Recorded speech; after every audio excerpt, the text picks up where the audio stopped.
Уже на пороге школы они все еще что-то повторяют, заучивают. Будущие лингвисты, политологи, международные экономисты. Сегодня они сдают английский язык. Для кого-то это уже последний государственный экзамен, но несмотря на это волнение не меньше, признается Михаил Евлоев. На выполнение экзаменационной работы отводится 3 часа и 10 минут. За это время будущий абитуриент должен показать свои знания в полной мере. В этом году вроде бы как внесли некоторые изменения. Прошлогодний вариант устной части я не смотрел, но при этом, то есть там всего лишь несколько заданий, чтение текста на время, и также 3 задания на ответы на вопросы, составить монолог. То есть, в принципе, я не думаю, что с этим будут проблемы.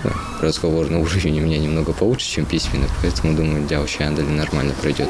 Сегодня ЕГЭ по всей стране сдают по 2 предметам – биология и иностранные языки. В этой школе предпочтение отдали лингвистике. Экзамен пройдет в 2 дня. Результаты в общей сумме равны 100. 80 за письменную и, соответственно, 20 баллов за устную. Кирилл Вавилов – один из тех, кому больше всего нравится вторая часть. Парень собирается поступать на химика, свободно говорит на английском. Это и стало основной причиной выбора именно этого предмета как дополнительного. Для меня английский язык – это прежде всего средство коммуникации с другими людьми.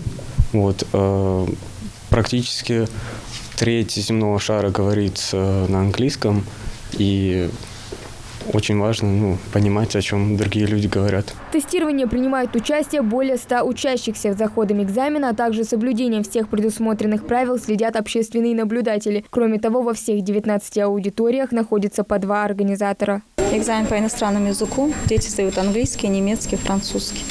На английский язык заявлены 155 участников, на немецкий и французский по 1 участнику. Есть медработник, есть сотрудники охраны правопорядка. Экзамен пройдет в штатном режиме. А были какие-то нарушения?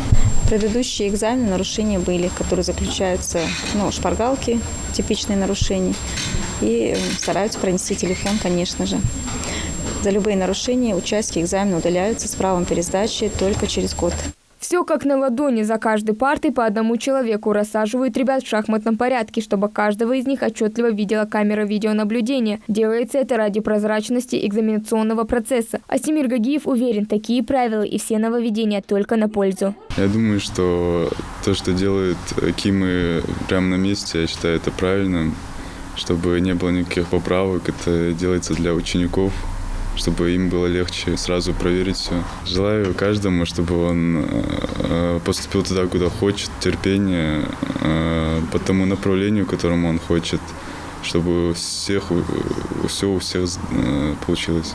Ознакомиться с результатами можно в личном кабинете на официальном информационном портале ЕГЭ. И если сегодняшние переживания связаны с экзаменом, то совсем скоро каждому придется беспокоиться о том, куда поступать. Хава Гагиева, Мухаммед Белакиев, Новости 24.